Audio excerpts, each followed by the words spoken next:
Eles não viram genialidade. Viram perigo. Minha mente nunca operou no ritmo do consenso. Eu via a próxima curva, a evolução inescapável, enquanto todos se agarravam ao conforto do conhecido. Quando apresentei as ideias, soluções radicais que hoje sustentam nossa realidade diária, o ceticismo inicial deu lugar à gargalhada aberta, e depois, à condescendência cruel. Eu estava à frente, e para a maioria, o abismo entre o meu pensamento e o presente era tão vasto que só podia ser preenchido por uma palavra: loucura. O medo da mudança se manifestou no ataque à minha sanidade. Fui rotulada. Os murmúrios de instável e sem pés no chão se tornaram manchetes destrutivas. Fui afastada, expulsa e tive meu nome maculado por aqueles que se autoproclamavam os guardiões da razão. O fardo de carregar uma verdade que ninguém mais conseguia enxergar era pesado, e o isolamento se tornou meu único companheiro. Os especialistas questionaram cada traço da minha paixão, transformando minha visão inabalável em um mero sintoma de desequilíbrio mental. Lutei contra o sistema, contra diagnósticos, contra a maré que tentava me arrastar para a sombra da irrelevância. Mas o tempo é o juiz mais justo. Lentamente, as previsões que pareciam delírios começaram a se materializar. As inovações que defendi, aquelas que me custaram a reputação, se transformaram em fatos incontestáveis e bases para o progresso global. A sociedade, outrora cega pela resistência, foi forçada a reconhecer a validade do que tentei alertar anos antes. A trajetória da ridicularização à reverência é árdua, mas a clareza da visão sempre triunfa sobre a miopia do presente. Eu fui apontada como louca. Mas a história provou que eu era apenas visionária. E a visão, afinal, era minha. O plenário da Helix, em 2013, parecia ter sido projetado especificamente para exacerbar o sentimento de insignificância. As paredes de vidro opaco refletiam a luz fria do inverno, transformando a sala de reuniões em um aquário gélido onde as ideias mais quentes eram condenadas a esfriar rapidamente. Minha pele formigava sob a tensão concentrada, mas eu mantinha a postura, ereta, quase desafiadora. Naquele ambiente, a voz tinha uma acústica amplificada, e eu sabia que cada sílaba que eu proferisse seria escrutinada, pesada e, muito provavelmente, ridicularizada. Eu era Marina de Oliveira, com meus 35 anos, e estava prestes a entregar o futuro nas mãos de homens e mulheres que viam o presente como um pódio final, não como uma mera etapa. Eu segurava o protocolo VISO, um documento que para mim representava anos de cálculo obsessivo e noites sem dormir, mas que para eles era apenas uma pilha de papel insolente. VISO, Visão de Infraestrutura Sistêmica Otimizada. Era a solução para a saturação da rede de dados globais e a descentralização energética que se provaria vital uma década depois. Mas em 2013, soava como ficção científica arrogante. O silêncio que se seguiu não foi de contemplação, mas de antecipação. Eles esperavam um show. No centro da mesa de mogno polido, que parecia engolir toda a luz da sala, estava Dr. Otávio Henrique Rezende, de 58 anos. Alto, com sua voz grave e o eterno óculos de aro fino que lhe davam um ar de autoridade inquestionável, ele era o epítome do racionalista convicto. Seus olhos, ligeiramente semicerrados, avaliavam-me não como uma colega, mas como um erro de cálculo que precisava ser corrigido. Ele era o defensor ferrenho do status quo científico, e eu era herege. Doutora Oliveira, começou o Dr. Rezende, apoiando os cotovelos na mesa e cruzando as mãos. Seu tom era de paciência fatigada, o tipo de condescendência reservada a crianças, ou neste caso, a mulheres jovens com ideias grandiosas demais. A senhora usa palavras fortes: colapso, inevitável. Mas o protocolo VISO é, para ser franco, um salto de fé que beira a fantasia. A reconfiguração que propõe exigiria um investimento trilionário para substituir uma estrutura que, comprovadamente, opera com 99,99% de eficácia. Onde estão os precedentes, os testes em larga escala que justificam tal histeria? A palavra histeria me atingiu como um projétil de gelo. Não era sobre a ciência, era sobre a emoção que, segundo ele, eu injetava nela. Os precedentes estão nas tendências de crescimento de dados que a senhora optou por ignorar, doutor, rebati, inclinando-me ligeiramente para frente. Não é histeria, é a matemática fria que vocês se recusam a aceitar porque implicaria em admitir que a fundação que construíram está prestes a ruir.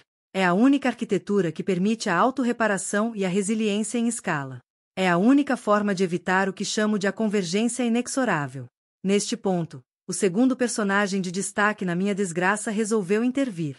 Silvia Regina Castro, de 49 anos, elegante, com seus cabelos loiros platinados e uma expressão de tédio constante que parecia moldada para rejeitar qualquer entusiasmo.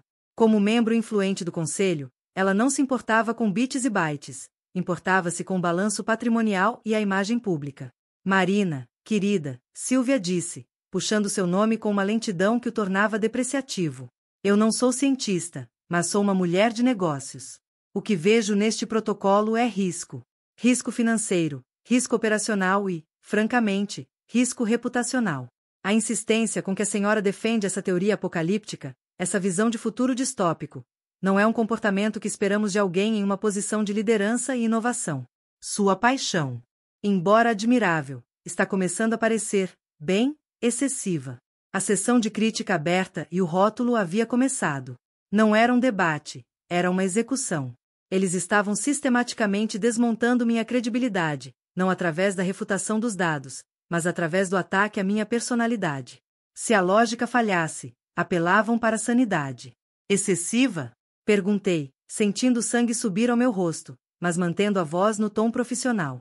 A senhora preferiria a apatia diante do desastre iminente? Meu compromisso com a verdade científica não é um sintoma, é uma obrigação. Dr. Rezende riu, um som seco e baixo. Ah, a verdade. A verdade, doutora, é que estruturas estabelecidas requerem estabilidade, e a senhora projeta uma instabilidade em tudo que toca. Seus gráficos são alarmistas, suas conclusões, paranoides. Estamos falando de um modelo que, se implementado, paralisaria a economia global sob a promessa de um amanhã que só existe na sua cabeça. Naquela tarde, o rótulo foi solidificado. Não bastou a recusa, eles precisavam me neutralizar. Para eles, eu não era apenas uma cientista errada, eu era um vírus ideológico. Os murmúrios, inicialmente contidos, se tornaram mais audíveis enquanto eu recolhia o protocolo VISO. Ela é instável, não tem pés no chão, é perigosa. A ideia de que alguém pudesse ver tão além do horizonte era inconcebível, a menos que estivesse, de fato, desequilibrado. Os 5 anos seguintes foram a minha descida ao purgatório da incompreensão. 2018 marcou o ápice da campanha silenciosa para me desacreditar completamente. A Helix me afastou, citando uma necessidade de reavaliação cognitiva devido à minha rigidez obsessiva em relação às minhas teorias. O golpe final veio no Tribunal de Discernimento Clínico. O ambiente era estéril e opressor, com iluminação branca fria que tornava cada sombra mais dura, cada erro mais visível. Eu estava sentada diante de um júri de psiquiatras e neurologistas que haviam sido doutrinados pelo Dr. Rezende e outros como ele. Eles não estavam lá para me ajudar, estavam lá para assinar a minha sentença de silêncio. Eu tentei explicar a lógica do VISO, a arquitetura de blockchain quântico que eu havia refinado. Falei sobre a inevitabilidade da falha de segurança no modelo centralizado. Eles ouviam com a paciência vazia de quem já tem um diagnóstico pronto. Dr. Oliveira, como a senhora explica sua incapacidade de aceitar a crítica construtiva de seus pares? Perguntou um dos especialistas, um homem de barba grisalha e olhar inquisidor. Não é crítica construtiva, é resistência míope. Eles não refutam a matemática, refutam a implicação de que erraram, respondi, sentindo a frustração borbulhar. E essa veemência, Marina, interveio uma mulher com uma prancheta, anotando furiosamente. Sua paixão é descrita nos relatórios como maníaca. A intensidade com que a senhora insiste que apenas sua visão está correta, ignorando o consenso da comunidade, isso não é um sinal de desequilíbrio? Naquele momento, eu percebi que eles haviam transformado a resiliência em sintoma. Minha certeza inabalável não era prova de uma visão clara, mas sim de uma mente doentia. O medo da mudança, o medo do novo, manifestava-se no ataque direto à minha sanidade. O resultado dessa farsa foi o laudo de instabilidade cognitiva. O documento oficial, um pedaço de papel com o peso de uma âncora, afirmava que minha paixão inabalável e minha obsessão por cenários catastróficos não corroborados eram sinais de um desvio mental que exigia isolamento e tratamento. Com o nome maculado e o financiamento cortado, restou-me apenas o refúgio da aclimação.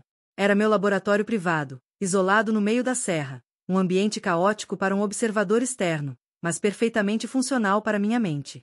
Lá, longe dos olhares condescendentes, eu me tornei uma reclusa, uma Cassandra moderna. O refúgio estava repleto de equipamentos avançados, servidores unindo e esquemas complexos rabiscados em todas as paredes. Eu não parei. O laudo era um fardo, mas também era um combustível. Eles me chamaram de louca. Que assim fosse. Eu faria minha loucura se tornar a única esperança. Eu refinei o protocolo VISO mais de 1000 vezes. Cada componente do sistema de autorreparação, cada nó descentralizado, era testado em simuladores virtuais, esperando pelo dia em que a realidade, inevitavelmente, alcançaria minha previsão. O tempo é o juiz mais implacável e justo.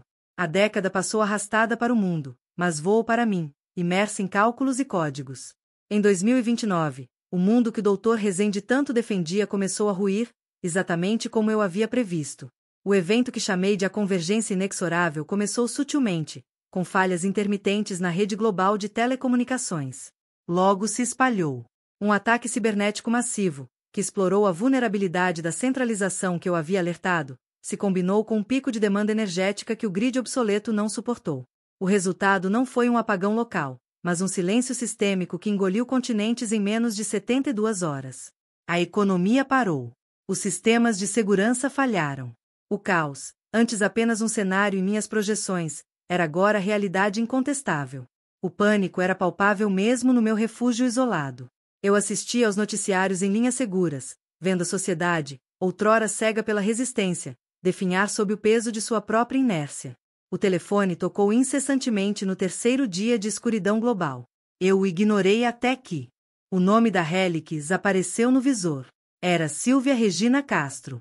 A voz que antes carregava um tédio condescendente agora estava tingida de desespero e um medo cru. Marina, por favor. Você tem que atender. É a Silvia. Eu atendi. Onde está a elegância e o tédio, Silvia? Onde está o balanço patrimonial agora? Silvia não tentou dissimular. Estamos em crise, uma crise que você previu com uma precisão aterrorizante. O Dr. Rezende está aqui. Todos nós estamos. Nossos especialistas dizem que não há como restaurar a rede sem a arquitetura que você desenhou. O protocolo VISO é a única coisa que oferece resiliência descentralizada suficiente para reconstruir. A ironia era um sabor amargo e doce na minha boca. Eles me jogaram fora, me rotularam, e agora, no abismo que eu havia desenhado, eles clamavam pelo meu mapa. Por que eu deveria ajudar o mesmo sistema que me descartou? Perguntei, friamente. Porque você estava certa, Marina, ela implorou. A reverência forçada havia começado. O tempo provou você. Precisamos de você para implementar o VISO. Nós reconhecemos a validade do seu trabalho. Eu fiz o que era necessário. Não por eles, mas pela minha visão. Minha motivação nunca foi vingança, mas a realização do que era inevitável e correto. Retornei a Helix, mas não mais como a postulante humilhada de 2013. Eu voltei como a única engenheira capaz de acender as luzes novamente. O plenário da Helix estava diferente. Estava vazio, assustadoramente silencioso, pois grande parte de sua tecnologia ostensiva estava inoperante. Otávio Henrique Rezende me esperava na porta de meu antigo escritório, um homem envelhecido, não apenas pelos anos, mas pelo peso da catástrofe que sua rigidez havia permitido. Seus ombros estavam curvados. Marina, ele disse, a voz grave agora quebrada. Ele tirou os óculos de aro fino, algo que eu nunca tinha visto fazer. Eu fui o seu crítico mais severo. Eu ajudei a construir o laudo. Eu fui arrogante, cético e covarde. Eu olhei para ele, sentindo não raiva, mas uma profunda melancolia pela miopia humana. Sua falha, doutor, não foi em discordar da minha ciência, mas em atacar a minha sanidade para defender sua zona de conforto. Você confundiu convicção com delírio. Ele me estendeu um envelope lacrado. Era uma cópia do laudo de instabilidade cognitiva. O conselho revogou isto hoje de manhã. Não é apenas uma revogação. É um pedido formal de desculpas e um reconhecimento de que a sua análise, que considerávamos maníaca, era, na verdade, a única análise racional. O momento da minha maior validação não foi uma celebração barulhenta, mas o silêncio daquele escritório sombrio. Peguei o laudo, agora insignificante, e o rasguei metodicamente. Ele não tinha mais poder. A história já havia reescrito a verdade. A reverência forçada e o reconhecimento tardio se consolidaram na semana seguinte, quando o primeiro nó descentralizado do protocolo VISO entrou em funcionamento, reativando a comunicação em uma região crítica da Ásia. O que era loucura se tornou a base para o progresso. A sociedade foi forçada a reconhecer a minha visão, pois a alternativa era a escuridão. Eu fui apontada como louca, mas a verdade reside na capacidade de ver o que é. A visão sempre triunfa sobre a miopia do presente, mesmo que o caminho seja pavimentado com o isolamento e a dor da incompreensão. Minha mente sempre funcionou em frequências aceleradas, e agora, em 2029, o mundo, finalmente, alcançava minha sintonia. Eu não precisava de aplausos ou estátuas. A prova estava na realidade funcional que meus detratores agora dependiam para sobreviver. A história provou que eu era apenas visionária, e essa visão, afinal, era inteiramente minha. O retorno ao plenário da Helix, em 2029, não foi um triunfo, foi uma travessia por um cemitério tecnológico. As paredes de vidro opaco que antes refletiam a arrogância da estabilidade agora estavam manchadas e escuras. O sistema de ventilação, antes quase imperceptível, agora emitia um zunido de esforço desigual, tentando manter a temperatura em um ambiente onde quase todos os servidores estavam mortos. Minha antiga mesa de reuniões estava coberta por diagramas de emergência rabiscados à mão, uma ironia grotesca, já que toda a tecnologia ostensiva falhara miseravelmente. Eu estava de volta ao coração da besta que havia tentado me devorar. Mas agora, a besta estava faminta, e eu era a única que carregava o alimento.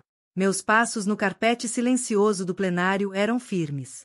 Eu não sentia a satisfação fácil da vingança, apenas a necessidade urgente de agir. O isolamento no refúgio da aclimação havia me preparado para a funcionalidade, não para a celebração. Para mim, o colapso não era uma surpresa, era um dado. Otávio estava lá, e também Sílvia. Seus rostos não carregavam o tédio ou a condescendência, mas a exaustão física e moral. O medo, finalmente, tinha conseguido atravessar a couraça de seus egos.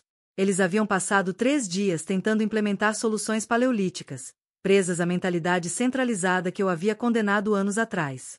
Não temos tempo para formalidades, eu declarei, a voz soando mais dura do que pretendia, mas a urgência era real. O mundo não precisava de desculpas, precisava de comunicação, de energia, de vida. O protocolo VISO não é plug and play. É uma arquitetura completamente nova. Vamos reconstruir a fundação, não remendar o telhado. Otávio, o defensor ferrenho do status quo, agora era um homem sem status e sem defesa.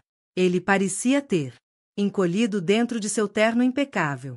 Ele tentou iniciar uma explicação sobre as falhas. Os dados sobrecarregaram o ponto de inflexão que a senhora previu no protocolo VISO. Sinto muito, Marina, pela nossa. Não perca energia sentindo nada, Otávio. Use A para entender a nova dinâmica, cortei, apontando para o monitor auxiliar que eu havia trazido. Era o único que exibia as leituras do refúgio da aclimação, meu bastião isolado. O VISO é um organismo distribuído. Ele não tem um ponto central de falha. A reativação começará a partir dos nós que eu já instalei e que estão rodando de forma autônoma na rede escura. Sílvia, sempre preocupada com a imagem, parecia perturbada pela falta de controle. Mas a opinião pública. Marina, a mídia está em frenesi. Precisamos dar uma garantia, algo que nossos investidores possam. Eu a encarei, interrompendo-a com a intensidade do meu olhar. Sílvia, não existe opinião pública quando não há comunicação. Não existe balanço patrimonial quando não há transações. Você está preocupada com a imagem de uma casa que acabou de ser reduzida a cinzas. Concentre-se no alicerce. Sua função, e a de Otávio, será coordenar a transição dos poucos dados críticos restantes para o sistema criptografado de malha que o VISO exige. Qualquer erro nessa migração e o dano será permanente. A tensão entre nós era a eletricidade que restava na sala. Eles estavam acostumados a me ver como uma peticionária exaltada. Agora, eu era comandante, e eles, os soldados relutantes. Era a reverência forçada em sua forma mais crua. Eles precisavam aceitar que a louca era a única fonte de razão. As primeiras 48 horas de implementação foram um teste de resistência que beirava a tortura. Eu estabeleci meu quartel-general no plenário, mas a verdadeira operação era realizada remotamente a partir do refúgio. Exigia uma disciplina intelectual que eles haviam perdido ao longo dos anos, embotados pela comodidade da centralização. Eu os forcei a desaprender. Otávio, em particular, lutava contra a própria natureza. Seu ceticismo era tão profundo que a aceitação da minha arquitetura parecia causar-lhe dor física. Ele estava acostumado a sistemas hierárquicos, onde o controle era exercido de cima para baixo. O VISO, no entanto, era horizontal, resiliente por distribuição. A ideia de que um nó em Tóquio pudesse auto-reparar um dano iniciado em Frankfurt, sem a necessidade de uma ordem centralizada, era um conceito que desafiava sua compreensão de ordem e poder. Em um momento de frustração, enquanto trabalhávamos em um código crítico de sincronização de rede, Otávio bateu a mão na mesa. Este é o seu calcanhar de Aquiles, Marina. Onde está o controle? Se a rede é totalmente autônoma, se ela é uma entidade viva, o que impede que um nó se corrompa e se propague sem a nossa intervenção direta? Seus óculos estavam fora de lugar, e seus olhos estavam injetados. Era a velha dúvida, manifestando-se como medo genuíno. Eu respirei fundo, lembrando-me de que, apesar de tudo, ele ainda era um cientista. A sua pergunta é válida, Otávio, e é a mesma pergunta que me fizeram em 2013, quando usei a palavra genialidade. A resposta está na própria descentralização. O sistema não é autônomo apenas na operação, é autônomo na fiscalização. Utiliza o que chamei de arquitetura de blockchain quântico, que você tanto ridicularizou. A validação de cada bloco de informação não depende de um centro, mas do consenso de milhões de nós espalhados. A corrupção de um único ponto é imediatamente isolada e descartada pela maioria. É a democracia da informação, a única forma de garantir a integridade em escala. Ele ficou em silêncio, absorvendo a explicação. A arrogância havia sido substituída por uma sede desesperada por conhecimento. Ele estava aprendendo a lição da catástrofe. Sílvia, por sua vez, tentava gerenciar o caos político e logístico, algo que estava mais dentro de sua alçada. Ela tentava negociar o uso dos meus poucos satélites seguros para restabelecer o mínimo de comunicação governamental. Os líderes mundiais estão exigindo uma linha do tempo, Marina. Eles precisam de uma data para o retorno à normalidade. O que posso dizer a eles? Ela perguntou, mordendo o lábio, uma demonstração de nervosismo que eu nunca imaginei ver nela. Diga a eles que a normalidade deles causou a escuridão, respondi, sem tirar os olhos do código. Diga que estamos construindo a única rede que não pode ser derrubada por uma única falha, seja ela um vírus ou uma sobrecarga de demanda. E diga que o tempo não é determinado por pressões políticas, mas pela matemática. Eu sabia que essa abordagem, direto ao ponto, era exatamente o que me havia rendido o laudo de instabilidade cognitiva. Mas agora, a franqueza não era um sintoma de desequilíbrio, era o único caminho para a sobrevivência. O pico de pressão veio na quinta manhã. O plano era arriscado: injetar a arquitetura VISO em um dos antigos hubs energéticos que havia sido isolado antes do colapso total. Esse hub serviria como nó zero para o ressurgimento da rede global. Eu estava no plenário, olhando para as dezenas de técnicos que Otávio e Sílvia haviam reunido, todos tensos e assustados. Eu era o ponto focal de toda a esperança. Se eu falhasse, o mundo voltaria ao caos do qual havia emergido. Estamos prontos no refúgio, avisei a minha pequena equipe isolada através de uma linha de rádio. O refúgio da aclimação, meu laboratório caótico, mas funcional, era agora o centro nervoso da nova civilização. Otávio estava ao meu lado, os olhos fixos nos indicadores de energia que piscavam intermitentemente. O risco de sobrecarga de feedback é de 70%, Marina. O sistema VISO pode isolar o dano, mas a implantação inicial pode incinerar o nó zero. É um risco que temos que correr, Otávio. O modelo centralizado estava falido. O nosso é resiliente, mas precisa de um ponto de partida forte. Confie na matemática. Confie no protocolo. Eu me virei para a equipe no plenário. Eles precisavam de mais do que ordens. Precisavam de convicção. Olhem para mim, ordenei. Todos os olhos se voltaram, incluindo os de Sílvia, que estava pálida na extremidade da sala, monitorando as linhas diplomáticas. Há anos, fui apontada como desequilibrada por insistir que isso aconteceria. Por insistir que o futuro era descentralizado, que a resiliência não vinha do controle, mas da distribuição inteligente. Vocês ouviram os murmúrios. Vocês leram o laudo de instabilidade cognitiva. Mas a realidade não se curva ao consenso. Ela se curva à verdade. E a verdade está neste momento. Estamos prestes a provar que aquilo que era considerado loucura é, na verdade, a única estrutura lógica para a sobrevivência global. A visão triunfa agora. A energia na sala era palpável. Não era mais a descrença de 2013, era o terror reverente de 2029. Iniciar a injeção do VISO no nó zero em 30 segundos. Os monitores começaram a piscar em vermelho e amarelo. O processo de injeção da arquitetura quântica era lento e exigente. Cada segundo parecia uma hora. Eu podia sentir o esforço do sistema tentando absorver a complexidade do protocolo. 20 segundos. Integridade do firewall? Em 98%, Marina, respondeu um técnico. Nós de redundância ativados. Se a injeção falhar, eles assumirão em milissegundos. Mas se funcionar, teremos a primeira região global de volta online, sussurrei para mim mesma. 10 segundos. Otávio apertou o braço da cadeira, os nós dos dedos brancos. Silvia fechou os olhos. 0. O sistema silenciou por um instante terrível. O zunido da ventilação parecia sumir. Naquele vácuo de som, o mundo inteiro parecia prender a respiração. Então, os monitores explodiram em verde brilhante. Não houve fumaça, nem sobrecarga, apenas a luz pura da funcionalidade. O nó 0 havia aceitado a arquitetura VISO. Em menos de 5 minutos, o primeiro sinal de rádio limpo e estável em dias ecoou no plenário. A região leste da Europa estava de volta à comunicação plena. A convergência inexorável havia sido revertida por um pequeno segmento da minha loucura. O sucesso da reativação não foi o fim da minha luta, mas sim o início da reverência forçada em escala global. Nas semanas seguintes, a implementação do VISO tornou-se a prioridade número 1 de todos os governos e corporações que eu havia tentado alertar. Eu não saí do plenário da Helix por 2 semanas, monitorando cada nó, cada reconfiguração. O cansaço era imenso, mas a satisfação de ver a minha visão materializar-se, de forma irrefutável, era o melhor estimulante.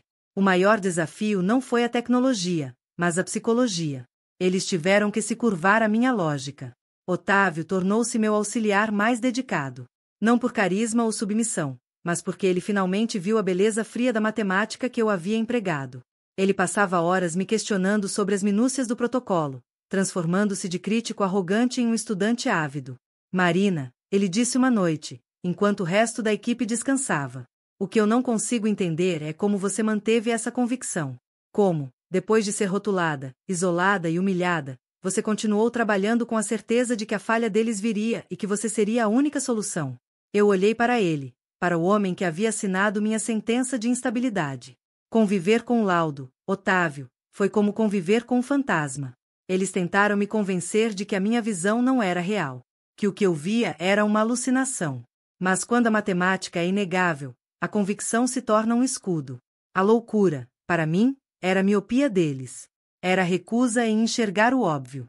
Eu não estava trabalhando por vingança, estava trabalhando pela integridade da minha verdade.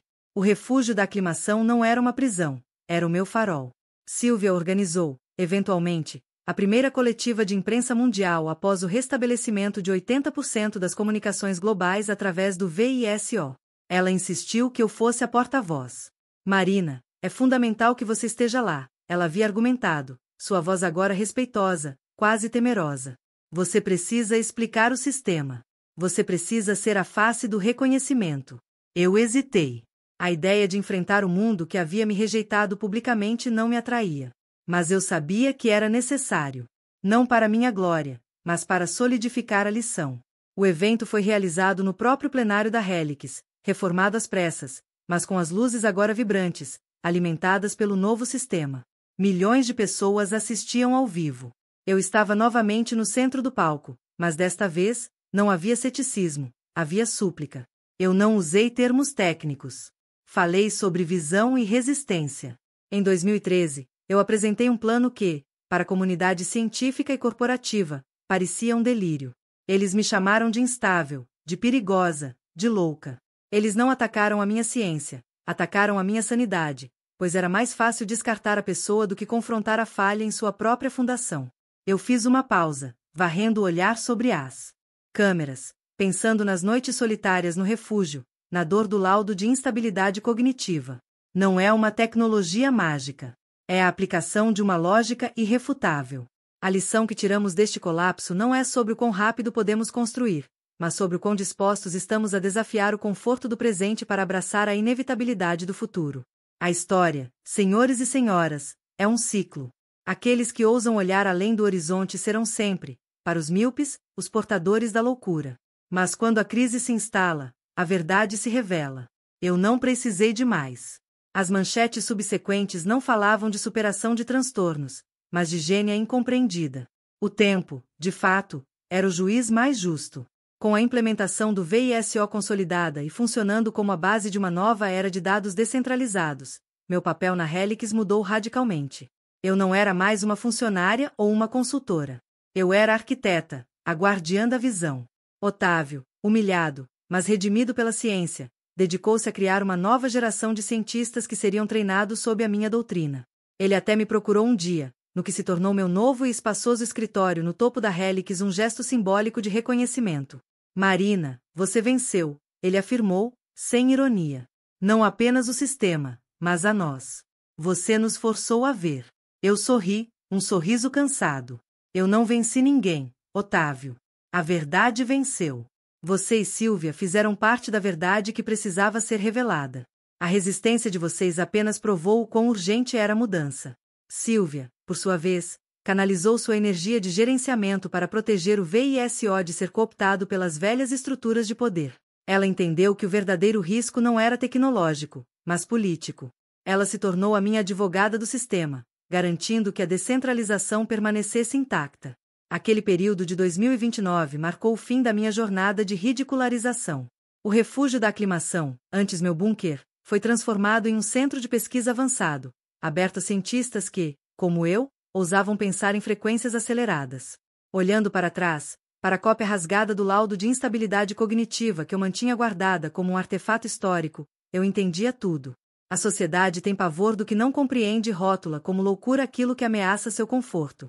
Minha mente, intensa e inflexível em suas convicções, sempre funcionou em um ritmo que o presente não podia acompanhar. Eu fui apontada como louca porque eu já estava vivendo no futuro que eles temiam. A visão era minha, e ela não era um delírio. Era o mapa para o amanhã. O silêncio que se seguiu ao restabelecimento do mundo não era um silêncio de paz, mas de profunda reflexão. Um mundo funcional, resiliente e descentralizado, provando que a claridade da visão sempre triunfa sobre a miopia do presente. Eu, Marina, não precisava de reverência. A prova do meu discernimento estava na própria realidade que me cercava. A história se encarregou de apagar o rótulo e escrever a verdade. Eu era, inegavelmente, a visionária. A reverência forçada continuou a ser uma orquestra dissonante. O restabelecimento da rede global, embora tecnicamente perfeito, expôs uma fragilidade maior naqueles que me cercavam: a incapacidade de abandonar a mentalidade hierárquica. O protocolo VISO não era apenas um sistema operacional, era uma filosofia de poder distribuído, e a elite que havia prosperado na centralização lutava contra sua própria obsolescência. Otávio, apesar de seu novo fervor pela ciência, continuava a tropeçar na velha armadilha do controle. Em uma tarde, ele tentava reverter uma microdecisão de autorreparação feita por um nó na América do Sul, insistindo que a decisão precisava passar por uma revisão humana, preferencialmente dele. Otávio, deixe o sistema se resolver, eu instruí, minha voz um fio de paciência. Se você intervém, você cria um ponto de falha hierárquico. O princípio do VISO é a confiança radical na matemática. Ele sabe o que é melhor para a integridade da malha global mais do que você. É preciso deixar ir o controle. Ele recuou, como se eu tivesse mandado pular de um precipício. Seus olhos, outrora cheios de condescendência acadêmica, agora refletiam uma confusão quase infantil. Mas a responsabilidade? Se algo der errado, quem arca com a culpa? Ele perguntou, e a pergunta encapsulava a diferença intransponível entre a minha visão e a deles. A responsabilidade é distribuída, Otávio. É isso que o torna resiliente. Em sua arquitetura antiga, você tinha a cabeça de um para cortar quando a falha vinha. Na minha, a falha é absorvida, e a rede aprende. Não há um único ponto de estrangulamento. E esse, historicamente, é o seu medo. Meu tom era clínico, desprovido de emoção, porque, para mim, o debate havia se encerrado em 2013. A diferença agora era que o custo de não aceitar minha verdade era o colapso civilizacional. Sílvia, que observava de longe, interveio, aproximando-se da mesa de conferências onde eu estava. Ela estava tentando mediar a transição, equilibrando a urgência da tecnologia com a fragilidade dos egos. Marina, Otávio está apenas preocupado com a transparência do processo. A sociedade precisa de um rosto que diga: estamos no controle. Você sabe como funciona a política, Sílvia tentou suavizar. Eu olhei diretamente para Sílvia, para a mulher que, anos atrás, tinha rido da minha paixão como se fosse um capricho adolescente. Você está errada, Sílvia. Eles não precisam de um rosto de controle, precisam de um sistema de integridade. Se tentarmos simplificar o VISO para caber na velha narrativa de supervisão centralizada, ele falhará da mesma forma. O reconhecimento tem que ser da lógica, não do indivíduo. E ali estava a diferença crucial.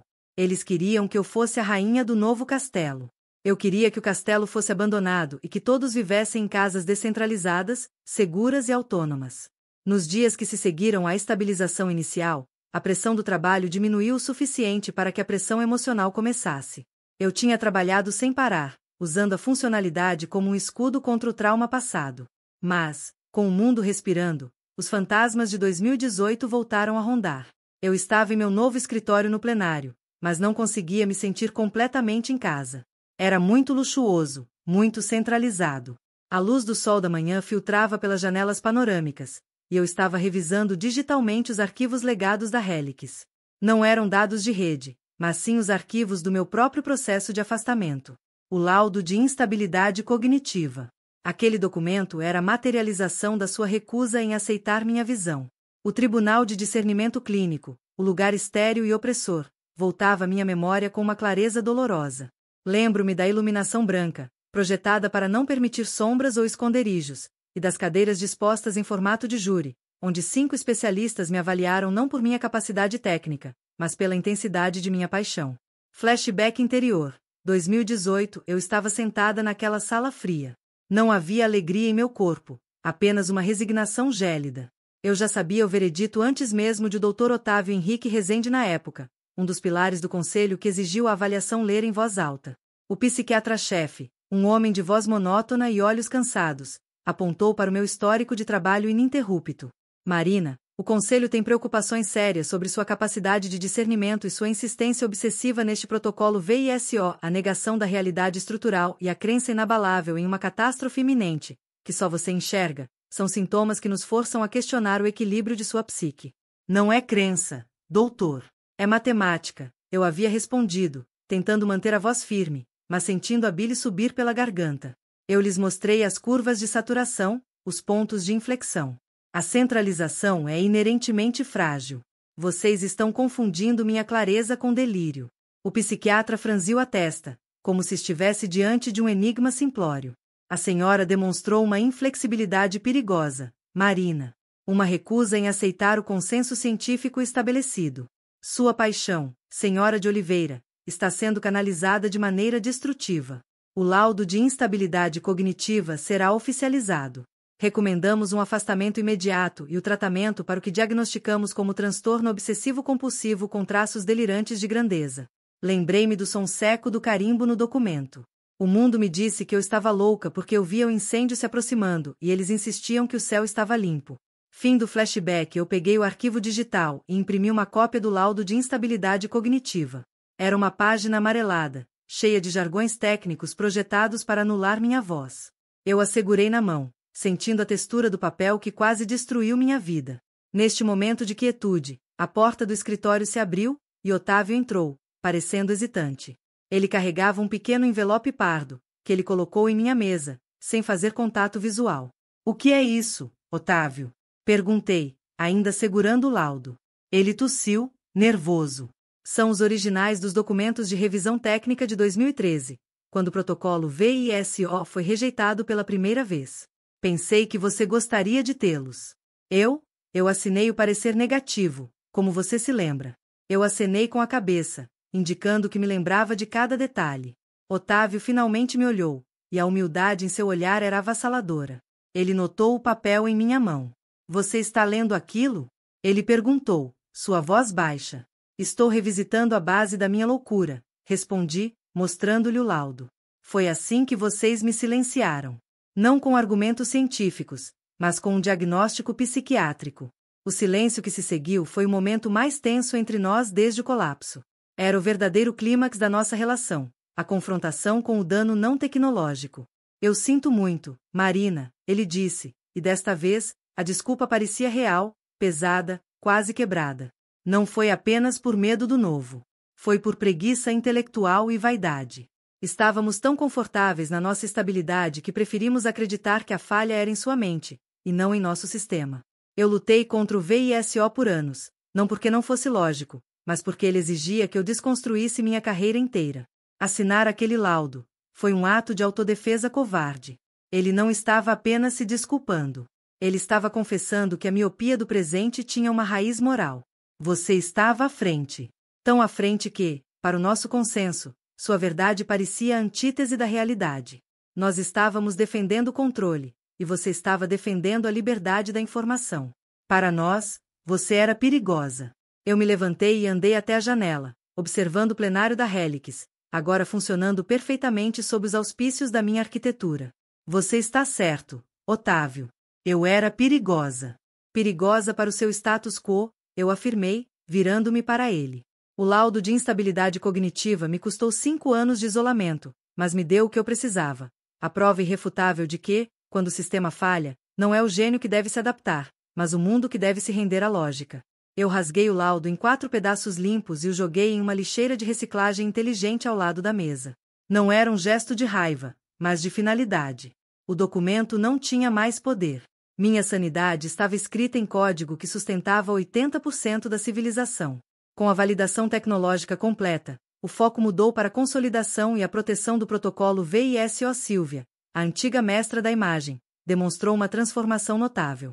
Ela compreendeu que a descentralização, embora segura contra falhas técnicas, era vulnerável a ataques políticos.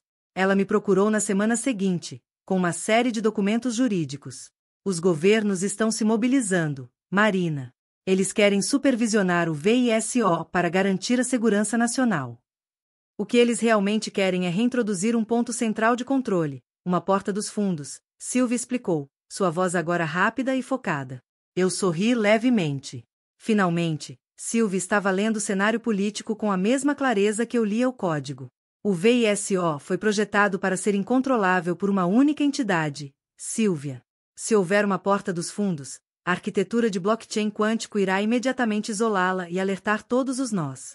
Mas o risco é que eles criem um VISO alternativo, uma bifurcação centralizada e perigosa. É exatamente isso.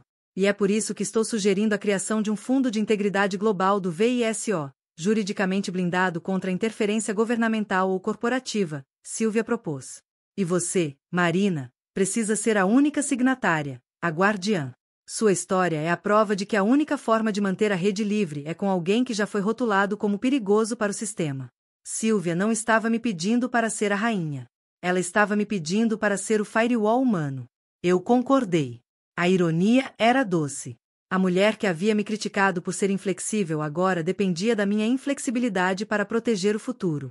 Você está abraçando a descentralização de uma forma que nunca pensei que faria, Silvia. Eu aprendi que a miopia custa caro, Marina, ela confessou. E também aprendi que a condescendência é um privilégio que só existe antes da catástrofe. Agora, estou apenas fazendo meu trabalho, proteger o que funciona. E você funciona. O refúgio da aclimação. Meu lar isolado durante os anos de 2018 a 2029. Após a estabilização global e o estabelecimento do Fundo de Integridade, eu voltei ao refúgio. Não era mais um bunker, era um santuário, e agora estava sendo transformado em um instituto de pesquisa focado em sistemas de autorresiliência. O ambiente caótico, mas funcional, ainda existia, mas agora havia uma equipe de jovens cientistas supervisionados à distância por Otávio, que se tornou um fervoroso defensor da escola da visão que trabalhavam para aprimorar o VISO. Em uma tarde tranquila, longe da frieza tecnológica do plenário, eu observei o vale através da janela blindada do refúgio. A paz era real. Aos 51 anos, eu não sentia o peso da idade, mas sim o peso da história que eu havia carregado sozinha. Minha postura sempre ereta não era apenas física, era manifestação de uma convicção que não podia ser dobrada pelo ceticismo alheio. Eu refleti sobre o caminho da ridicularização à reverência. Não foi a minha genialidade técnica que me tornou visionária, foi a minha resiliência psicológica. Eu não permiti que o ataque à minha sanidade se tornasse a minha realidade. Eu sabia que a intensidade de meu olhar e a frequência acelerada de meu pensamento não eram desvios, mas sim a calibragem necessária para enxergar o futuro. A sociedade havia me rotulado de louca porque era mais fácil imaginar que eu estava desequilibrada do que admitir que eles estavam sentados em uma fundação podre. O medo da mudança se manifesta frequentemente como um ataque ao mensageiro. Eu nunca procurei o reconhecimento. Eu procurei a validação da verdade.